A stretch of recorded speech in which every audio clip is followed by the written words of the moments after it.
A day in my life, eto, bago ako gumala ay syempre, cafe is life. Eto, dumaan muna tayo sa bar para sa isang napakasarap na cafe macchiato. So, kulang ang isang araw na wala po tayong cafe. Cafe is life.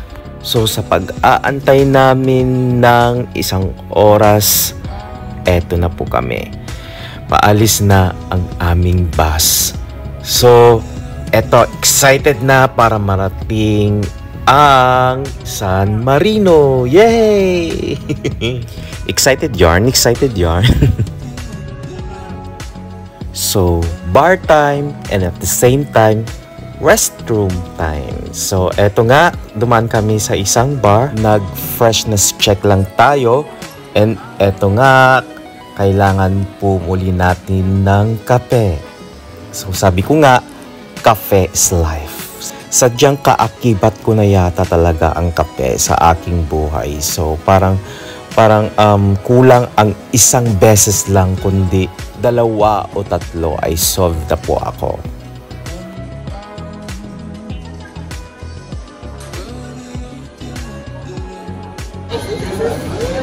Sa trip na to, hindi ko inaasahan ang mag-inang ito. Sila ay mga kapatiran ko. Sino sa aming simbahan. Oh. Hindi naman kami magkakasabay ng trip. Ibang trip naman nila. Iba yung trip ko, iba din naman ang trip nilang mag-ina. That's si Millie po. Ano yan? Oh. Hindi, nagtitrip lang din ng ng video. Ganun lang. For the memories lang. Ganon. Jesus. Ay sus ko na naman ni Casey ni Papanam Casey?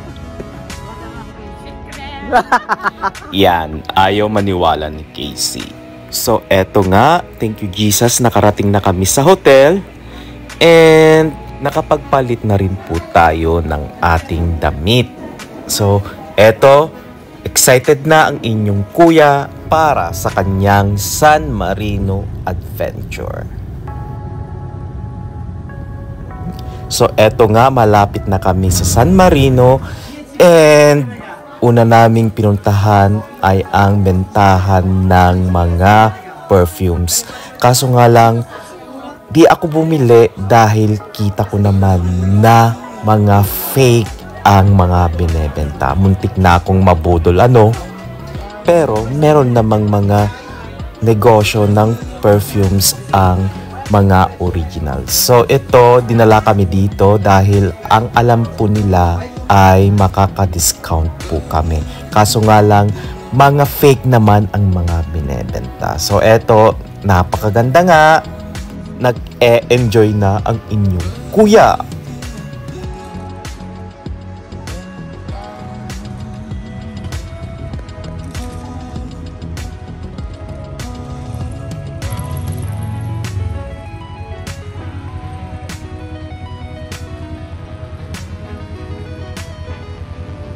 So sa pag-akyat namin ng Torre ay kailangan mo talaga ng ride. So sumakay kami itong parang train na rides papunta sa taas na naghahalaga ng 2 euro.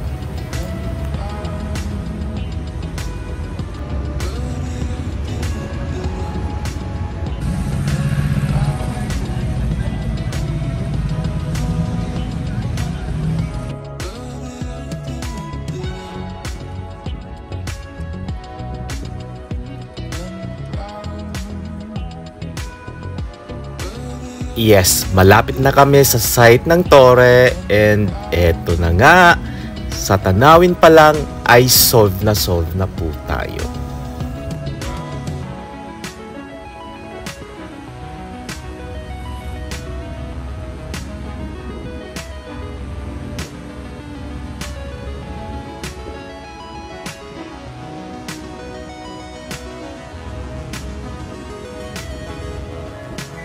So welcome sa San Marino. Eto na nga ang Torre And ito ang isang pinakamaliit na bansa dito sa Europe. So, trivia po tayo. Dati po ay parte ng Italia ang San Marino. Pero dahil sa ito ay isang parte o isang region na napakayaman, ay humiwalay po sila sa Italia. So ngayon ay tumatag po sila ng sarili na lang republika at ngayon po ay patuloy pong namamayagpag ang turismo sa bansang ito.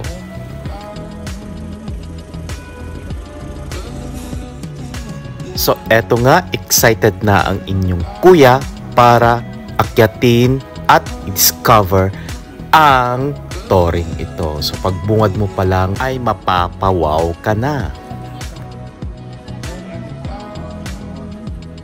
So syempre, hindi natin kaliligtan ang magpakuha ng video, and at the same time, buti meron mga Pilipino na mababait para pakiusapan na kuhanan ako ng video. So guys, let's enjoy the view.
Just know you got me thinking about forever. Got a crush, crush, crush on you. I just wanna. Just know you got me thinking about forever. Got a crush, crush, crush on you. I just know you got me thinking about forever. Got a crush, crush, crush on you. I just know you got me thinking about forever.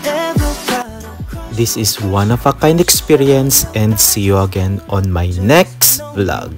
Thank you and God bless.